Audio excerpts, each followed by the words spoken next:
για το πρώτο πέναλτι. Τελείω Σπόραρ, αποκρούει ο Κοτάρσκι με τα πόδια.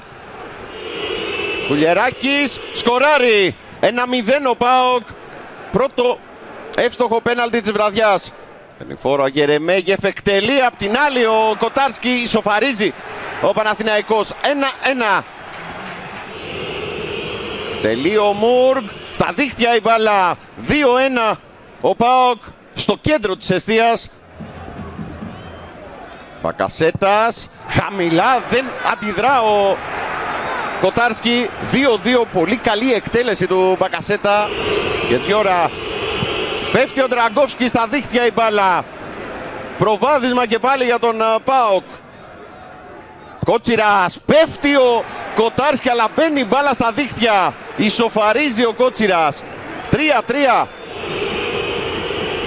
Τελείο Μεϊτέ, πέφτει ο Ντραγκόφσκι, τον νικά ο Μεϊτέ. Προβάδισμα για τον ΠΑΟΚ. Μλαντένοβιτς και Κοτάρσκι. Εκτελεί ο Μλαντένοβιτς, στα δίχτυα η μπάλα.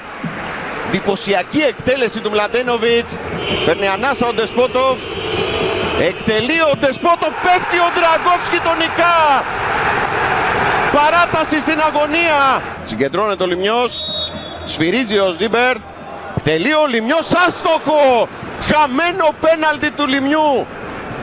Ο άνθρωπος που έγινε ήρωας στο 129 κινδυνεύει να γίνει μοιραίος στη διαδικασία των πέναλτι. Ο Σδόεφ εκτελεί, πέφτει ο Ντραγκόφσκι και πάλι. Απίθανα πράγματα. Ο σκηνοθέτης μας πηγαίνει κατευθείαν πάνω στο Λιμιό, ο οποίος ανακουφίζεται. Μαντσίνι απέναντι στον Κοτάρσκι. Μαντσίνι εκτελεί. Τρομερή εκτέλεση του Μαντσίνι. Προβάδισμα για τον Παναθηναϊκό. Νιφόρα Μάρκος Αντώνιο εκτελεί. Νικά τον Ντραγκόφσκι. Ο Μάρκος Αντώνιο. Τελεί ο Αράο. Στο δοκάρι μπάλα. Χαμένο πέναλτι για τον Αράο. Έβαλε πολύ δύναμη στην εκτέλεσή του. Εκτελεί ο Ότο, πέφτει ο Ντραγκόφσκι και πάλι. Τρίτη φορά που κρατά τον Παναθηναϊκό ζωντανό. Ούτε ο Ότο μπόρεσε να τον νικήσει, ούτε ο Ότο μπόρεσε να στείλει στον τελικό τον ΠΑΟΚ. Σενκεφέλτ εκτελεί, ο Κοτάρσκι δεν μπορεί να σταματήσει την μπάλα. Προβάδισμα και πάλι για τον Παναθηναϊκό. Ο σέντερφορ του ΠΑΟΚ απέναντι στον πρωταγωνιστή μέχρι στιγμής στη διαδικασία στον πέναλτι. Σαμάτα εκτελεί, αστοχή ο Σαμάτα. Ο Παναθηναϊκός βρίσκεται στον τελικό.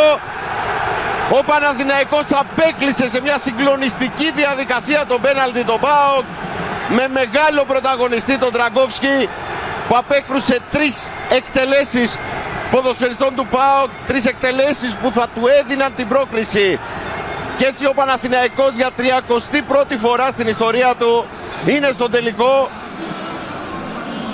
Ο Σαμάτα δεν μπορεί να το πιστέψει. Γλίστρισε στο τελευταίο πάτημα. Έστειλε την μπάλα ψηλά πάνω από την εστία του Ντραγκόφσκι.